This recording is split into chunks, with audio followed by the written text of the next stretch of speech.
राधे राधे, नमस्कार साथियों। तो आज हम लेकर के आए हैं, क्योंकि आने वाले महीनों में कई सारे एग्जाम आने वाले हैं। आरआरबी एनटीपीसी आने वाला है, ठीक है। एएलपी टेक्नीशियन की भी डेट फाइनल होने वाली है, और शायद आरपीएफ भी जल्दी डेट निकाल दे। तो ऐसे में हम लेकर के आए हैं एक ऐसी वेबसाइट, यादवमित्ति.in। जैसे ही आप गूगल पे सर्च करेंगे, आपको पहला ही ऑप्शन मिल जाएगा प्रणव इंस्टीट्यूट नाम से।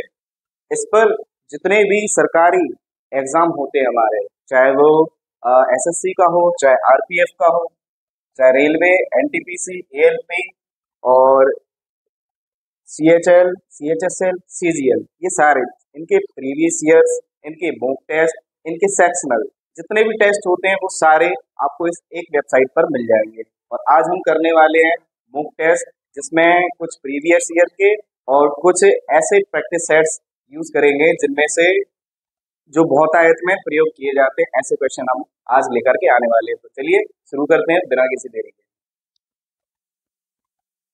नीचे प्रश्न दिया गया है, कथन के आधार पर प्रश्न का उत्तर बताना है। इसमें दिया है, प्रश्न है कि ऋत्विक मनप्रीत का पुत्र है, ठीक है। दिया मनप्रीत की पुत्री है। मनप्रीत ऋतिक की बहन से किस प्रकार से संबंधित है। आपको ये बताना है कि ये जो दो कथन दिए गए हैं, क्या ये दोनों पर्याप्त हैं या दोनों पर्याप्त नहीं है, अथवा एक या अथवा दो पर्याप्त है। इस प्रकार का ये क्वेश्चन है। तो पहले इसको करके देख लेते हैं। दिया है ऋत्विक मनप्रीत का पुत्र है, ठीक है। तो ऐसे सवालों में हम क्या करते हैं कि जो पीढ़ी होती है उसको ऊपर नीचे करते हैं, और जो लेडीज और जेंट्स का फर्क होता है उसमें प्लस माइनस का यूज करते हैं। जैसे ऋत्विक मनप्रीत का पुत्र है, तो मनप्रीत को हम ऊपर रखेंगे, ऋत्विक को हम नीचे रख लेंगे। अब पुत्र है यानी कि जेंडर पता चल रहा है कि क्या है, तो पुत्र का जेंडर हम प्लस से, अगर ये पुत्री होता तो उसको हम माइनस रखते हैं। नेक्स्ट दिया है, दिया मनप्रीत की पुत्री है ना। तो दिया मनप्रीत की पुत्री है, यानी ये भी, ये फैक्टर ऊपर है, ये नीचे आया है। अब ये चूंकि पुत्री है तो उसको हमने माइनस से कर दिया। फिर दिया गया है, मनप्रीत ऋत्विक की बहन से किस प्रकार से संबंधित है। ऋत्विक की बहन कौन हो गई, दिया, और दिया का ये कौन है, पिता। तो इसका मतलब इन दोनों कथनों में से हमें बताना है कि कौन सा कथन इस चीज के लिए, इस संबंध को दर्शाने के लिए पर्याप्त है। पहला दिया है, मनप्रीत दिया की माँ का पति है। अब मनप्रीत दिया की माँ का पति है, इसका मतलब पिता हो जाएगा, तो यानी ये कथन सही है। दूसरा दिया गया, मनप्रीत ऋत्विक के दादा का इकलौता पुत्र है। अब ऋत्विक के दादा का पुत्र है इकलौता, तो भी वो पिताजी होंगे। यानी कि चाहे कथन एक ले लो चाहे कथन दो ले लो, दोनों ही सत्य हैं। अब आते हैं ऑप्शन के ऊपर, की ऑप्शन कैसे दे रहा है। वो कह रहा है एक और दो दोनों एक साथ पर्याप्त हैं। आपको अगर एक कथन देना था, अगर ये अकेला होता तो भी पर्याप्त होता, ये अकेला होता तो भी पर्याप्त होता है। यानी कि यहाँ पे साथ देने की जरूरत नहीं है। सबको लगेगा कि ये आंसर हो सकता है, लेकिन ये आंसर नहीं है। दूसरा दिया है, दो अकेला पर्याप्त है जबकि एक पर्याप्त नहीं है, तो ऐसा भी नहीं है कि एक पर्याप्त नहीं है, एक अकेला भी पर्याप्त है और दो भी अकेला पर्याप्त है। यानी कि डी वाला हमारा ऑप्शन सही हो जाएगा, या तो एक या दो अकेले पर्याप्त, ठीक है। इस वाले में और इस वाले में भारी कंफ्यूजन होगा, ध्यान से देखना। एक साथ तो ये पर्याप्त नहीं है, अगर एक साथ देने होते तो दोनों की दिए, ठीक है। चलिए करते हैं हम नेक्स्ट क्वेश्चन। यदि a प्लस बी बराबर 1 तथा a cube plus B cube plus 3ab बराबर k है, तो k का मान आपको बताना है। चलिए करते हैं इसको। ये फॉर्मूला बेस्ड सवाल है, अगर आपको दिख रहा हो तो इसको हम अगर खोलकर लिखना चाहें तो हम खोल करके इस सवाल को लिख सकते हैं। ये फॉर्मूला बन जाएगा a cube plus B cube plus 3ab। अगर इसके इंटू में मैं 1 लिख दूं तो किसी को कोई दिक्कत है नहीं ना। बराबर में दिया है k, ठीक है। अब वो पूछ रहा है a प्लस बी की वैल्यू 1 है ना। तो क्या हम इसको 1 लिख सकते, a प्लस बी लिख सकते हैं, बिल्कुल लिख सकते हैं। अगर इसको हम a प्लस बी लिख देंगे, और ये लिखा हुआ है 3ab, यहाँ पे दिया हुआ है a cube plus B cube, तो ये हमारा एक फॉर्मूला बन जाएगा a प्लस बी का होल क्यूब, है ना। और a प्लस बी का होल क्यूब यानी कि ये किसके बराबर है, a के बराबर है। दिया हुआ है कि ये a के बराबर है। अब अगर a प्लस बी की जगह पे हम ये वैल्यू रख दें 1, तो इसका क्यूब बराबर k की वैल्यू, इसका मतलब k की वैल्यू कितनी आ गई है, 1। ए हमारा सही आंसर हो जाएगा।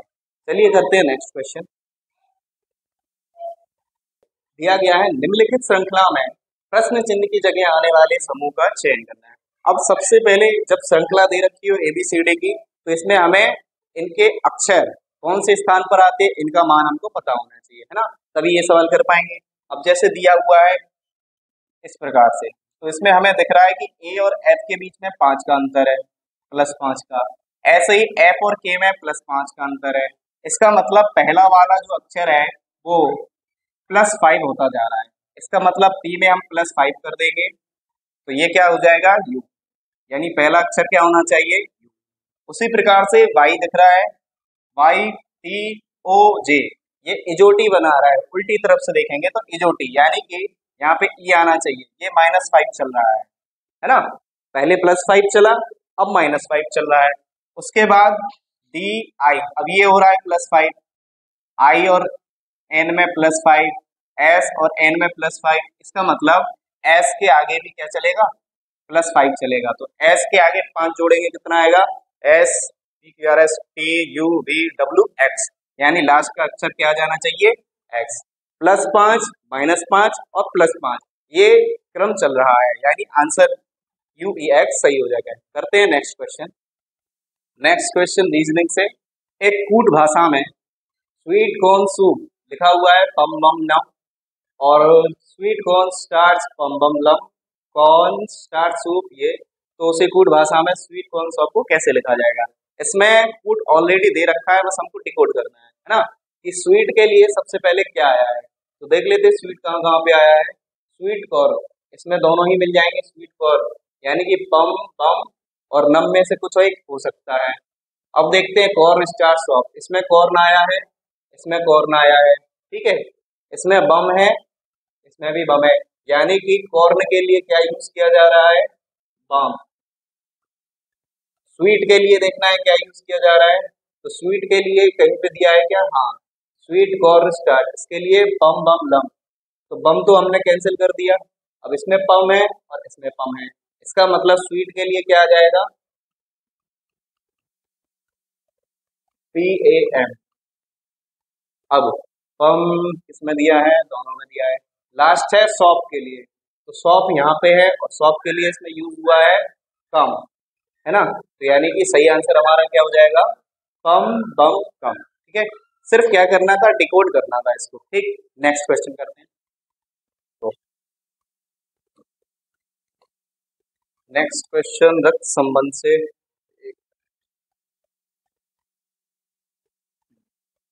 दिया है 6 व्यक्ति ABCDE और F एक परिवार में है, ठीक है, CB का पिता है, ठीक है, सेम वही क्वेश्चन करेंगे कि जो अगली पीढ़ी है वो ऊपर रहे, जो आने वाली पीढ़ी है वो नीचे रहे, है ना।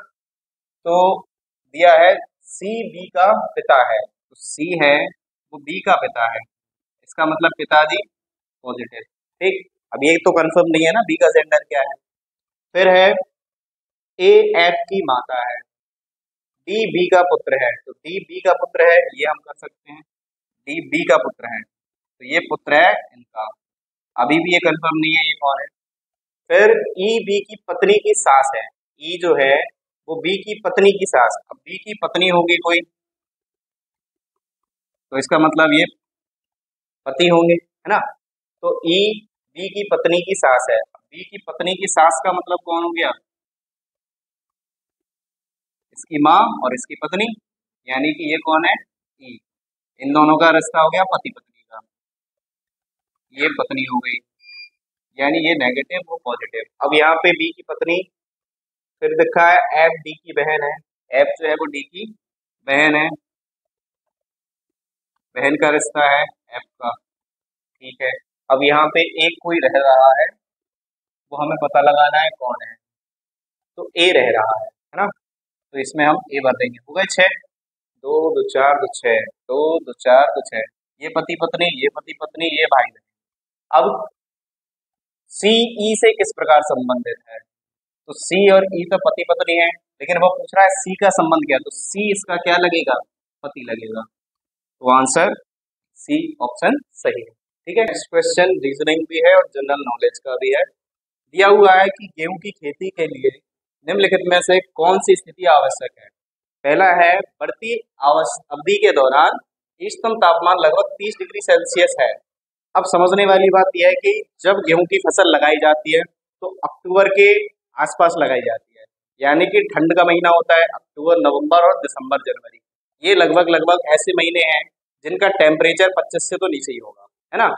लेकिन जैसे ही ये कटने वाली फसल होती है ना, अगर नवंबर दिसंबर में भी ये लगाई जा रही है तो कटने के टाइम ये मार्च अप्रैल में कटेगी, इसकी कटाई होती है। तो मार्च अप्रैल का जो टेम्परेचर होता है वो 25 से 30 के लगभग ही होता है, यानी कि ये बढ़ती अवधि का दिया हुआ है, तो यानी ये ऑप्शन हमारा सही है। दूसरी चीज दे रखी है लगभग 100 दिनों की ठंड मुक्त अवधि।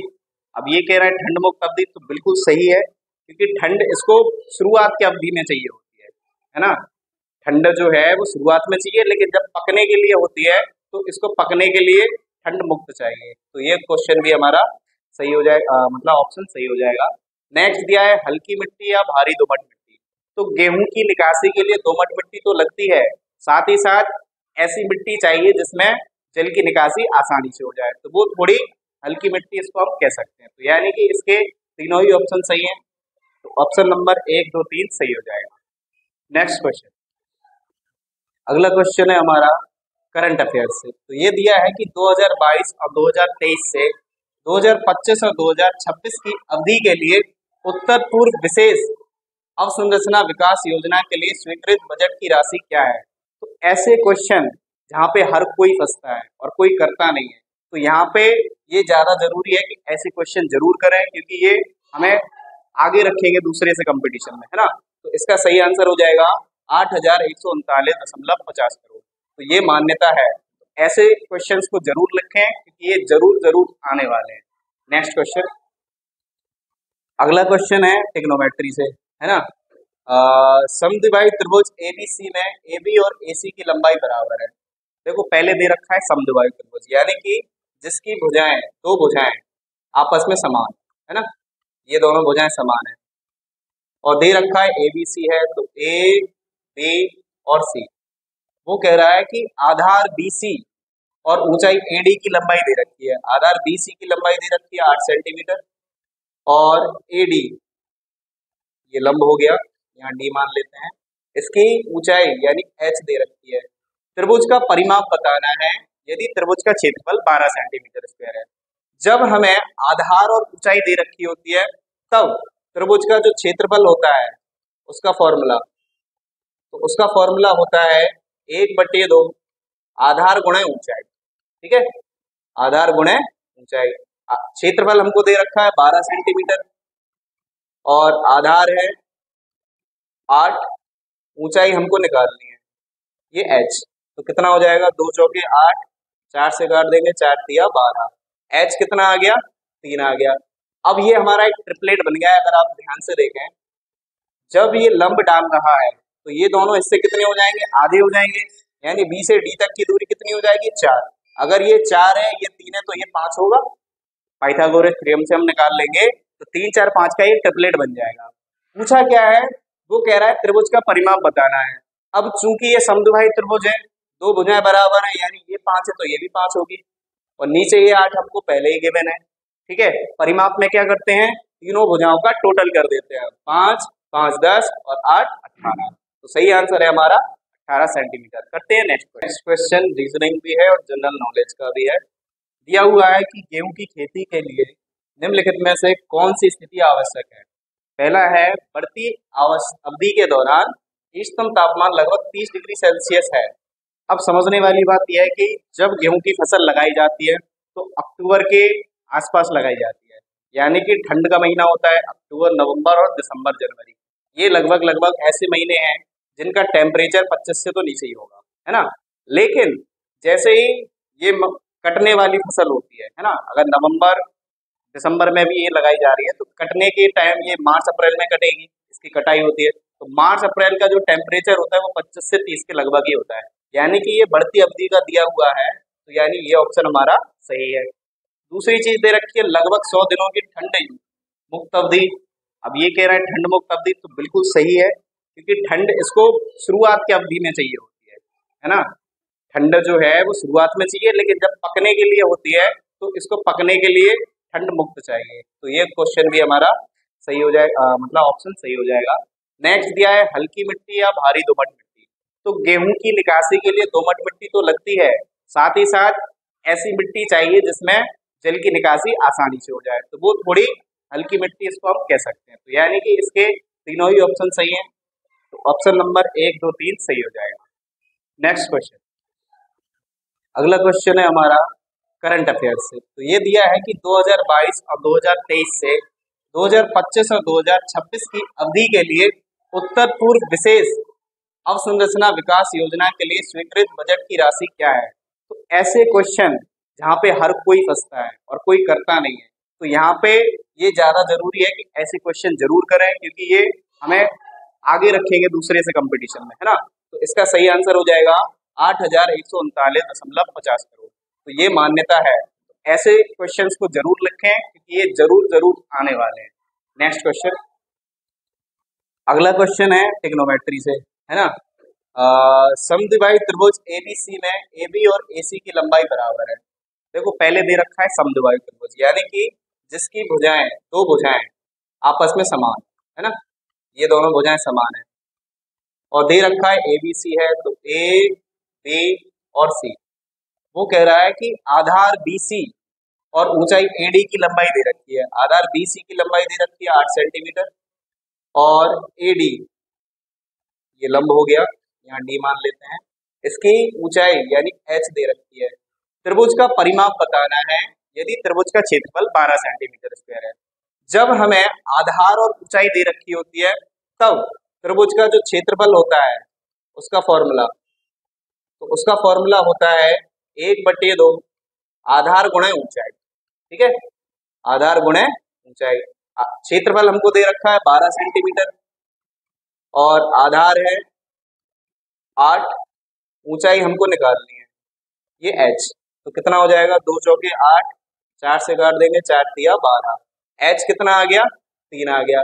अब ये हमारा एक ट्रिपलेट बन गया है। अगर आप ध्यान से देखें, जब ये लंब डाल रहा है तो ये दोनों हिस्से कितने हो जाएंगे, आधे हो जाएंगे, यानी बी से डी तक की दूरी कितनी हो जाएगी, 4। अगर ये 4 है, ये 3 है, तो ये 5 होगा। पाइथागोरस थ्योरम से हम निकाल लेंगे, तो 3, 4, 5 का ये ट्रिपलेट बन जाएगा। पूछा क्या है, वो कह रहा है त्रिभुज का परिमाप बताना है। अब चूंकि ये समद्विबाहु त्रिभुज है, दो भुजाएं बराबर है, यानी ये 5 है तो ये भी 5 होगी, और नीचे ये 8 हमको पहले ही गिवन है। ठीक है, परिमाप में क्या करते हैं, तीनों भुजाओं का टोटल कर देते हैं, 5, 5, 10 और 8, 18। तो सही आंसर है हमारा 18 सेंटीमीटर। करते हैं नेक्स्ट क्वेश्चन। तो नेक्स्ट क्वेश्चन है हमारा, आकृति बतानी है कि रिक्त स्थान में रखने पर पैटर्न पूरा हो जाए, उस आकृति की पहचान करनी है। तो सबसे पहले ये देखेंगे कि ये एक जैसा दिख रहा है कहाँ पे। तो अगर यहाँ पे नॉक मिल रही है तो यहाँ पे हमारी नॉक मिलनी चाहिए, तो इसमें तो है नहीं, ये भी नहीं है, ये भी नहीं है, कौन सा है, ऑप्शन नंबर डी सही है। आप एक बार देख लीजिए, स्क्रीनशॉट मार लीजिए। ठीक है, तो ये वाला आंसर ऑप्शन डी सही रहेगा। नीचे मिल रहा है इसके जैसा, और ये इसके जैसा है, और एक बीच में लाइन है तो इसके बीच में भी लाइन। ठीक है, नेक्स्ट क्वेश्चन करते हैं। नेक्स्ट क्वेश्चन है कंप्यूटर से, है ना। तो इसको जनरल नॉलेज का हम क्वेश्चन कह सकते हैं। कंप्यूटर की दूसरी पीढ़ी पर आधारित थी। तो पहले तो हम जान लेंगे कि 4 पीढ़ियां कौन कौन सी हैं। तो पहली पीढ़ी आती है वैक्यूम ट्यूब वाली, यानी कि निर्वात नलिका। ये फर्स्ट पीढ़ी के कंप्यूटर थे, इन्हीं को हम कह सकते हैं वैक्यूम ट्यूब्स। ठीक है, ये वैक्यूम ट्यूब पर आधारित थी। ये सबसे पहली पीढ़ी का कंप्यूटर है जो 1940 से 56 की पीढ़ी चलती है। 1940 से 1956 ये प्रथम पीढ़ी है। इसके बाद आती है दूसरी पीढ़ी, जिसे हम कहेंगे प्रथनक। प्रथनक को कहा जाता है ट्रांजिस्टर। ठीक है, तो इसका नाम याद रख लेना, सेकंड पीढ़ी है ट्रांजिस्टर। सेकंड पीढ़ी का नाम क्या है, ट्रांजिस्टर। और ये 56 से 68 तक चली थी। 1956 से 68 के कंप्यूटर्स में ये यूज होता था। फिर तीसरी पीढ़ी जो होती है वो कहलाती है एकीकृत परिपथ। जहां परिपथ नहीं दिया गया होगा उसे कहा जाएगा सर्किट। ठीक है, तो ये 56 से 63 है। हाँ, तो एकीकृत परिपथ यानी कि सर्किट की बात हो रही है। सर्किट जो चला था, इसको परिपथ की जगह आप सर्किट भी लिख सकते हो। ये जो काल है कंप्यूटर का, ये 1964 से 1971 में यूज हुआ करता था।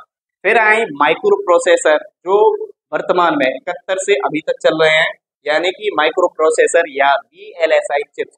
ये बहुत छोटी छोटी चिप्स यूज होती हैं, इसलिए इनको हम माइक्रो प्रोसेसर बोलते हैं। ठीक है, तो चौथी पीढ़ी के कंप्यूटरों में ये यूज होती है, इन्हें कहा जाता है माइक्रो प्रोसेसर। ठीक है, और ये 1971 से वर्तमान तक अभी तक चल रहा है ना। तो पूछा गया है कंप्यूटर की दूसरी पीढ़ी, तो दूसरी पीढ़ी यानी कि ट्रांजिस्टर की है, यानी प्रश्न का हमारा आंसर सही हो जाएगा। नेक्स्ट क्वेश्चन, यदि किसी संख्या का 40% 112 है तो संख्या का 15% कितना होगा? परसेंटेज का सवाल है, तो जैसा दिया है वैसा कर सकते हैं। x का 40% निकाल लेंगे, सॉरी कितना है 112, 4 से काट देंगे, 4 एकम 4, 4 दूनी 8 और 4 अट्ठे 32। इसका मतलब 0 कट गया, x की वैल्यू कितनी आ गई 280। अब पूछ रहा है कि इसका 15% निकालो, तो 280 का हमको क्या निकालना है 15%, तो ये हो गया 5 दिया 15, 20, 0 0 14, 14 तिया 42, ये नंबर इसका सही हो जाएगा। नेक्स्ट क्वेश्चन दिया हुआ है, किसी समूह या संगठन में संप्रेषण के प्रमुख प्रकार हैं या प्रकारों के बारे में निम्नलिखित कथनों पर विचार कीजिए। तो सबसे पहले तो पता होना चाहिए संप्रेषण का मतलब क्या है। तो ये कम्युनिकेशन लाइक होता है ना, कि लोगों में या जो भी कंपनी है या समूह है वो आपस में एक दूसरे से बात करते हैं या नहीं करते, ठीक, उस कम्युनिकेशन के बारे में। तो पहला दिया है, यह सदस्यों के व्यवहार को नियंत्रित करता है। अगर एक दूसरे में कम्युनिकेशन बना रहेगा तो हाँ, ये वाला सही है। फिर देता है यह अभिप्रेरणा को बढ़ावा देता है, बिल्कुल, किसी को आप समझाएंगे, किसी से आप बात करेंगे, उसके मत के बारे में, उसके विचार के बारे में आप जानेंगे, तो बिल्कुल अभिप्रेरणा को बढ़ावा देता है। यह भावनाओं को संवेगात्मक अभिव्यक्ति का अवसर प्रदान करता है, बिल्कुल। फिर दिया है यह निर्णय लेने को सहज बनाता है। हाँ, अगर किसी सुपीरियर से आप बात करने जाएंगे और आपकी कोई गलती मिस्टेक निकल रही है, वो उसके बारे में बताएंगे, उसमें क्या आपकी राय है, क्या आपका निर्णय है, तो बिल्कुल ये निर्णय लेने में सहज बनाता है, यानी कि ऑप्शन नंबर डी सही होगा। तीनों चारों सही है। नेक्स्ट क्वेश्चन, अगला सवाल है रीजनिंग का, और ये क्वेश्चन ज्यादातर हर सवाल मतलब हर पेपर में, हर एग्जाम में आता है, तो ऐसे क्वेश्चन आसान भी होते हैं। दिया है कि प्लस गुणा का प्रतिनिधित्व करता है, यानी कि इसको हम इंटू कर लेंगे। फिर दिया है माइनस डिवाइड का, यानी कि ये लिखा हुआ है डिवाइड। फिर लिखा है गुणा माइनस का प्रतिनिधित्व करता है, इसका मतलब ये माइनस है, और ये प्लस का प्रतिनिधित्व करता है। तो सबसे पहले हम क्या करेंगे, डिवाइड करते हैं, तो डिवाइड कर लेते हैं। 4 दूनी 8, यानी ये 2 हो गया, और 2 दूनी 4, यानी कि इस पूरे की जो वैल्यू है वो हम 4 लिख सकते हैं। ठीक है, अब इसको हमने 4 लिख दिया। अब क्या बचा है, 5 प्लस के हैं और माइनस का 2 है, तो ये है, इसका मतलब सीधा सीधा ये 3 है, 4 और 3 कितना हो जाएगा 7, इसका सही आंसर है 7। तो ऐसे क्वेश्चन ज्यादा आते हैं, तो प्रैक्टिस कीजिएगा। नेक्स्ट क्वेश्चन, अगला सवाल है ट्रेन से संबंधित। 2 ट्रेनें विभिन्न स्टेशन पी और क्यू से 40 किलोमीटर प्रति घंटा और 45 किलोमीटर प्रति घंटा की गति से चल रही है। तो अज्यूम कर लेते हैं यहाँ पी से निकली हुई है और एक क्यू से निकली है। इसकी स्पीड है 40, इसकी स्पीड है 45। अब वो कह रहा है कि जब वे स्टेशन क्यू से दूसरी ट्रेन से मिलती हैं तो उन्होंने स्टेशन पी से शुरू होने वाली पहली ट्रेन की तुलना में 20 किलोमीटर अधिक दूरी की तय कर ली है। तो ऐसे सवालों में हम सीधा देखेंगे कि इन दोनों का जो एलसीएम है वो कितना आ रहा है। 40 और 45 का एलसीएम कितना आएगा 360, यानी कि इतना तो ये एक समान समय में दूरी तय कर लेंगे। लेकिन वो कह रहा है कि 20 किलोमीटर अधिक चल चुकी है। अब सेम टाइम में अगर 20 किलोमीटर ये अंदर ज्यादा जाएगी तो हम इसमें से 20 माइनस कर देंगे, है ना, क्योंकि 360 तो ये दोनों चलेंगी ही चलेंगी सेम टाइम में। अब सेम टाइम में जब 360 चल चुकी हैं और उनमें से 20 किलोमीटर अधिक है और हमें दोनों स्टेशन के बीच की दूरी बतानी है, तो ये 20 किलोमीटर हम क्या करेंगे माइनस कर देंगे। तो आंसर हमारा क्या आ जाएगा 340 किलोमीटर। ठीक है, नेक्स्ट क्वेश्चन करते हैं। तो इसमें दिया है कि पी और क्यू से आपको वैल्यू बतानी है, तो इसको दूसरे तरीके से कर सकते हैं कि मान लिया पी से जो चल रही है वो x किलोमीटर की स्पीड से चल रही है और x किलोमीटर दूरी तय करती है, और जो दूसरी वाली है वो x प्लस 20, क्योंकि 20 किलोमीटर उसने ज्यादा तय किया है। पहले वाली की वैल्यू क्या हो जाएगी, समय बराबर होता है ना, समय बराबर दूरी बटे 4, ठीक है, दोनों सेम समय के लिए चलिए, तो दूरी बटे 4, इसकी दूरी बटे 4 ये हो जाएगी। तो यहाँ से हम x की वैल्यू निकाल लेंगे, x की जो वैल्यू आएगी उसमें x प्लस 20 जोड़ देंगे, तो P से और Q तक की बीच की दूरी हमारी निकल आएगी। तो उसको सॉल्व करते हैं, ये हो जाएगा 45x बराबर 40x प्लस 40 का इंटू कर देंगे तो ये हो जाएगा 800, ठीक है, यानी 5x बराबर कितना आ गया 800, x बराबर 5 से भाग देंगे, 5 एकम 5 बचा 30, 5 छक्के 30, 160, यानी x की वैल्यू आ गई है 160, और वो चल रहा है x प्लस 20 भी, तो यानी कि x प्लस 20 की वैल्यू कितनी हो जाएगी 180। अब एक तरफ से 180 चला, दूसरी तरफ से 160 चला है, दोनों को जोड़ देंगे, आंसर क्या आ जाएगा 340 किलोमीटर। नेक्स्ट क्वेश्चन, अगला क्वेश्चन है देश और राजधानी से संबंधित। तो इसमें दिया है कि सही जोड़े चुनना है ना। अजरबैजान की बाकू, ये सही है। बांग्लादेश की होती है ढाका, है ना, इसकी दे रखी है ढाका। ऑस्ट्रिया की राजधानी होगी वियना, और बहरीन की होती है मनामा। आपस में क्रिस क्रॉस करके रखा है, तो सही क्या आंसर है अजरबैजान की बाकू। नेक्स्ट क्वेश्चन करते हैं। अगला क्वेश्चन, निम्नलिखित में से पक्षियों का वह युगल या जोड़ा जिसकी दृष्टि इतनी श्रेष्ठ होती है कि वे हमारी तुलना में वस्तुओं को 4 गुनी दूरी से स्पष्ट देख सकते हैं, है ना। तो कौवा और उल्लू, चील और गिद्ध, कलचड़ी और गरुड़, बसंत गौरी और कौवा। तो इसका सीधा सीधा आंसर है चील और गरुड़, क्योंकि ये 4 गुना दूरी से भी स्पष्ट रूप से देख सकते हैं। तो ऐसे क्वेश्चन जरूर आएंगे जो जनरल नॉलेज के होते हैं। नेक्स्ट क्वेश्चन करते हैं। नेक्स्ट क्वेश्चन है हमारा, भारत का कौन सा राज्य चीन के साथ सबसे छोटी सीमा साझा करता है। तो जो उत्तराखंड है उसकी लगभग सीमा है 463 किलोमीटर की, और सिक्किम है 220 किलोमीटर का। फिर पड़ता है हिमाचल प्रदेश, तो हिमाचल प्रदेश जो है वो करता है 345, लगभग 345 किलोमीटर, ठीक है। फिर अरुणाचल प्रदेश है, तो ये है हमारा लगभग 1080 किलोमीटर के। और इसमें एक और जोड़ लें जो कि जम्मू कश्मीर, यानी कि अब उसमें लद्दाख भी है, ठीक है। तो J&K, ठीक, या कह लें लद्दाख, ये नाम परिवर्तन हो गया है, तो ये सबसे ज्यादा सीमा शेयर करता है 1597 किलोमीटर की। और भारत और चीन के बीच की जो सीमा रेखा है उसका नाम है मैकमोहन, मैकमोहन, सर मैकमोहन के नाम पर इसका नाम रखा गया है। तो सही आंसर क्या हो जाएगा, सबसे छोटी सीमा रेखा है सिक्किम की 220 किलोमीटर। चलिए नेक्स्ट क्वेश्चन करते हैं।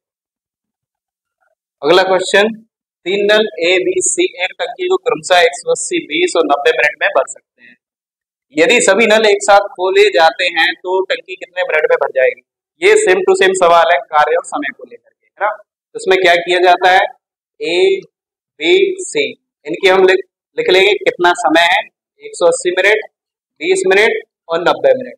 इनकी जितनी क्षमता होगी उस हिसाब से एक टंकी को भर पाएंगे। अब टंकी की कितनी क्षमता होगी तो इनका जितना एलसीएम आएगा वो 180, 20 और 90 का एलसीएम आएगा हमारा 180 ही, यानी कि इसकी क्षमता हो जाएगी 180 से 180 में भाग देंगे 1, 20 से भाग देंगे 180 में तो कितनी आ जाएगी 9, 90 से भाग देंगे तो कितनी आ जाएगी 2, यानी कि ये इनकी क्षमता है।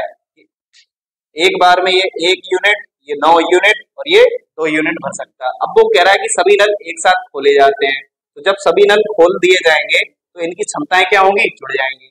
ये समय और ये इनकी क्षमता, ठीक है। अब जब क्षमता जुड़ जाएगी तो 9, 2, 11 और 1, 12, 12 की क्षमता से 180 यूनिट काम करना है इनको या भरना है, तो 12 से 180 कितनी बार कट जाएगा, 15 बार में, यानी कि टंकी को भरने में 15 मिनट लगेंगे, ठीक है। करते हैं नेक्स्ट क्वेश्चन। अगला क्वेश्चन है, रेखा x प्लस वाई बराबर 1 और x माइनस वाई बराबर 1 के बीच का कोण बताना है। तो एंगल निकालने के लिए फॉर्मूला होता है tan थीटा बराबर m2 माइनस m1 अपॉन में 1 प्लस m1 m2, ठीक। अब हमें m1 और m2 की जो वैल्यू चाहिए कहाँ से मिलेंगी, तो ये स्लोप दे रखी है, मतलब यहाँ से हमें स्लोप निकालना पड़ेगा। कैसे निकालेंगे, तो पहले वाले को हम मान लेते हैं x1 y1, या सीधा ही मानते हैं x प्लस वाई बराबर 1, इसका मतलब y की value 1 minus x.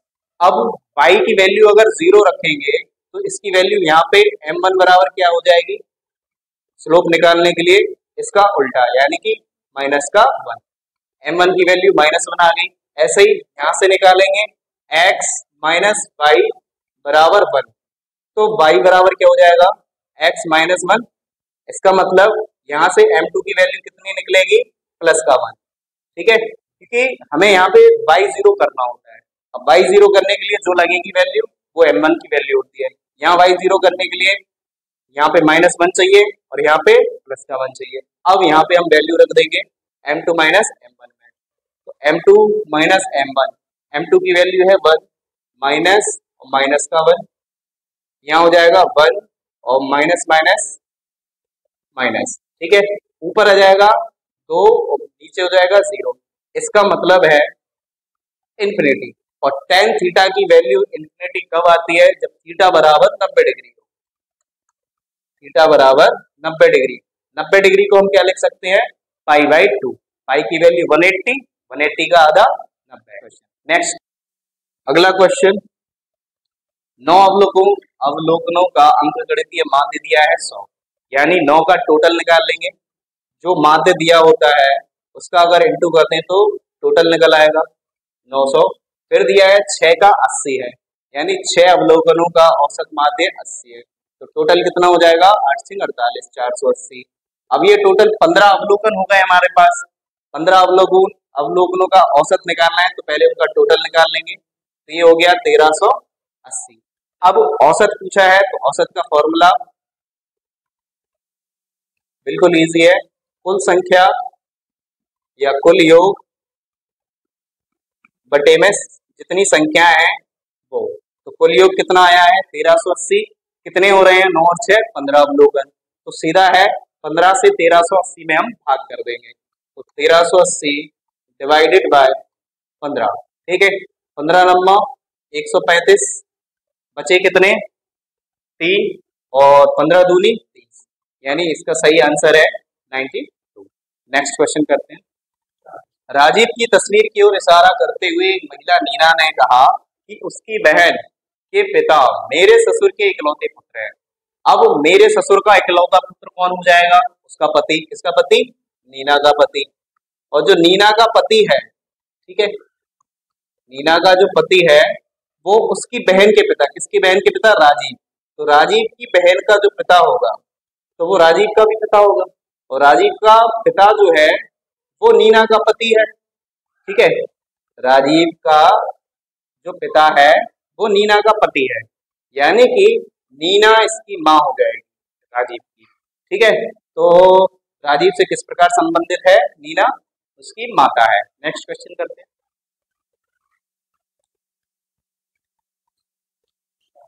Next question है, एंथ्रेसीन को लवण और एंथ्रेसीन के मिश्रण से अलग करने के लिए निम्न में से किस विधि का उपयोग किया जा सकता है। तो चूंकि वो लवण के साथ मिक्सचर है तो वर्ण लेखन विधि हम लगा नहीं सकते, वाष्पीकरण होगा नहीं, आसवन, भंजक आसवन या कोई भी किसी भी प्रकार का आसवन होता है तो या तो उसमें एयर यूज की जाती है या बिना एयर के होता है, तो लास्ट हमारा ऑप्शन बचता है ऊर्ध्वपातन का। नेक्स्ट क्वेश्चन,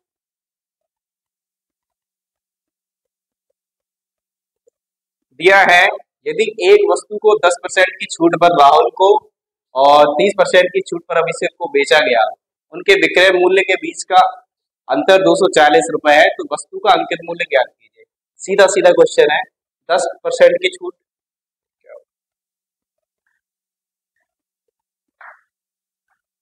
10% की छूट और 30% की छूट के बीच में 240 रुपए का अंतर है, यानी कि 10% और 30% के बीच का मार्जिन कितना आएगा 20% का, और 20% दे रखा है 240 रुपए के बराबर।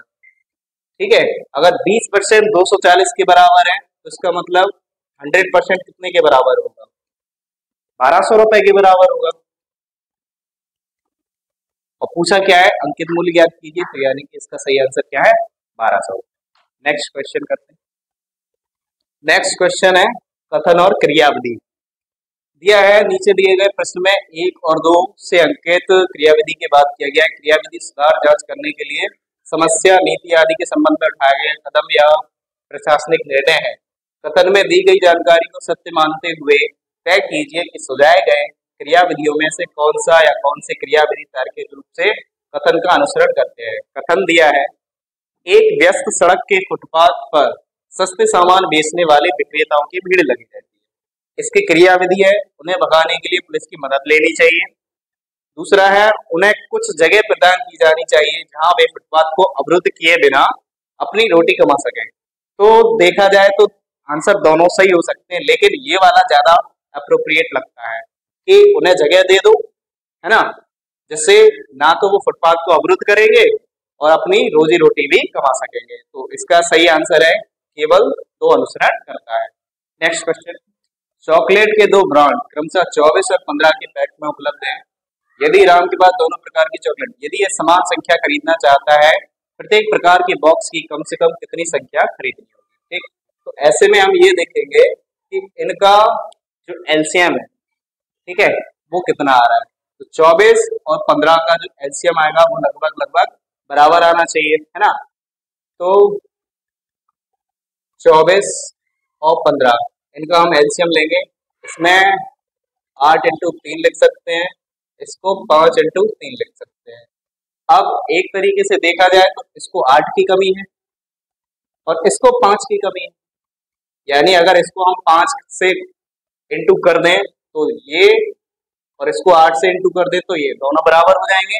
इसका मतलब पहला ब्रांड 5 के हिसाब से खरीदना चाहिए और दूसरे ब्रांड को 8 के हिसाब से खरीदना चाहिए, है ना। तो ये हमारा आंसर सही हो जाएगा। नेक्स्ट क्वेश्चन, एक व्यक्ति ने 50 रुपए प्रति गेंद की कीमत पर 50 क्रिकेट गेंदें खरीदी। 50 के यानी कि टोटल कितने रुपए हो गए, 50 इंटू 50 2500 रुपए, यानी 2500 रुपए की 50 गेंदें खरीदी। कुछ दिनों के बाद उसने उनमें से 40 गेंदों को 55 के हिसाब से बेच दिया। अब 40 गेंदें 55 रुपए के हिसाब से बेची हैं, तो कितना हो जाएगा, 0 4 पंजे 20, 4 पंजे 20, 2 22, यानी 2200 रुपए की उसने गेंदें बेच दी। अब कह रहा है शेष 10 को 40 के हिसाब से बेचा है, तो शेष 10 को 40 के हिसाब से बेचा तो कितना हो गया, 400 रुपए। तो खरीदी 2500 की थी, बेची 2600 रुपए की है, ठीक है। लाभ कितने का हुआ है, 100 रुपए का, और 100 रुपए का लाभ किस पे हुआ है, 2500 पर हुआ है। इसी का उसको परसेंटेज बताना है, ठीक है। 2 जीरो से 2 जीरो, 25 से 100 गया 4 बार, यानी 4% का सीधा सीधा लाभ हुआ है। नेक्स्ट क्वेश्चन, उस आरेख की पहचान करें जो दिए गए वर्गों के बीच संबंध को अच्छे से दर्शाता है, ठीक है। पंचकोण, षटकोण, आकृति, इसका मतलब क्या है, ये आंसर सही है। पंचकोण हो चाहे षटकोण हो, है तो दोनों ही आकृति के बराबर, आकृति के अंदर आते हैं। नेक्स्ट क्वेश्चन करेंगे। अगला क्वेश्चन, भारत में राष्ट्रीय मानवाधिकार आयोग निम्नलिखित में से किस मंत्रालय के अधीन है। तो जो मानवाधिकार आयोग है उसकी स्थापना हुई अक्टूबर 1993 में, और ये आता है गृह मंत्रालय के अधीन, ठीक है। नेक्स्ट क्वेश्चन करते हैं। नेक्स्ट क्वेश्चन है, यदि 2 अंकों वाली एक संख्या के अंकों को व्यतिक्रमित कर दिया जाए, व्यतिक्रमित मतलब अपोजिट, उल्टा कर दिया जाए, तो संख्या 36 कम हो जाती है। संख्या के संदर्भ में कौन सा कथन सही है। तो सबसे पहले हम देखेंगे 2 अंक वाली संख्या है, मान के चलते हैं xy करके कोई संख्या है, तो संख्या को लिखने का क्रम क्या हो जाएगा, 10x + y, ठीक है। वो कह रहा है कि अंकों को व्यतिक्रमित कर दिया जाए, यानी कि उल्टा कर दिया जाए, तो संख्या हो जाएगी 10y + x। अब वो कह रहा है कि संख्या 36 कम हो जाती है, इसका मतलब इसमें से 36 कम हो जाएगा यदि अंक हमने पलट दिए, व्यतिक्रमित कर दिए, ठीक है। तो उसको सॉल्व करते हैं, कितना हो जाएगा, x साइड आएगा, ये हो जाएगा 9x - 36, वाई इस साइड चला जाएगा, ये हो जाएगा 9y। अगर इसको भी यहीं ले लेंगे तो ये हो जाएगा 9x माइनस 9y, और 36 को इस साइड पहुंचा देंगे, 36 हो जाएगा पॉजिटिव का, तो ये हो जाएगा 9x माइनस वाई बराबर 36, या x माइनस वाई बराबर 4। तो x और y के बीच में कितने का डिफरेंस होगा? 4 का। अब ऐसी कौन सी संख्या है कि जिसमें 4 का अंतर हो x और y के बीच में और संख्या 36 कम हो जाती हो? तो क्वेश्चन पूछ रहा है कथन सही है, अंकों का अंतर 4 है, बिल्कुल है, तो ये हो सकता है। संख्या 84 हो सकती है, घट के देख लेते हैं, 8 और 4, अगर इसमें से हम 48 को घटाएंगे क्योंकि अंक बदलने हैं, तो आंसर कितना आना चाहिए? 36 कम आना चाहिए। 14 में से 8 गए 6, 7 में से 4 गए 3, यानी कि सही है, ये भी सही आंसर है। संख्या सदैव एक भाज्य संख्या है, अगर वो संख्या 84 है तो हाँ बिल्कुल, यानी तीनों ही हमारे सही है, ऑप्शन है। भारतीय प्रायद्वीप के उत्तर पश्चिम भाग को ज्वालामुखीयता के महान केंद्र में बदल दिया गया था। तो अभी तो भारत में ज्वालामुखी सक्रियता बहुत कम है, मतलब हैवी ना के बराबर है। ज्वालामुखी सक्रियता जो भी है वो द्वीपों पर बची है, केवल भारत के जितने द्वीप हैं उनमें से केवल एक द्वीप पर सक्रिय ज्वालामुखी है। तो ये पूछ रहा है कि कब बदल दिया गया था, तो ये जो घटना हुई थी वो हुई थी क्रिटेशियस की पूरी अवधि होने के बाद। नेक्स्ट क्वेश्चन करते।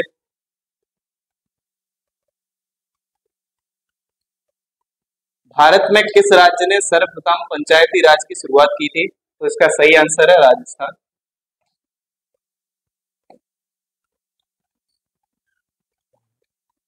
इसका सही आंसर राजस्थान। नेक्स्ट क्वेश्चन, अगला क्वेश्चन है